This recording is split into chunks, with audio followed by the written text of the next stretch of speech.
How to fix Instagram hashtags problem on Android or iOS phone. Hello guys, it's easy. First open a Play Store and type here Instagram and make sure your Instagram is updated.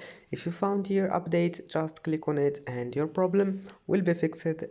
And if that doesn't fix your problem, then just go to your Instagram, click on install and then install it again and restart your phone and try again. And if that also doesn't fix it, go to settings, this one for Android phones, apps, and then apps again, type here Instagram,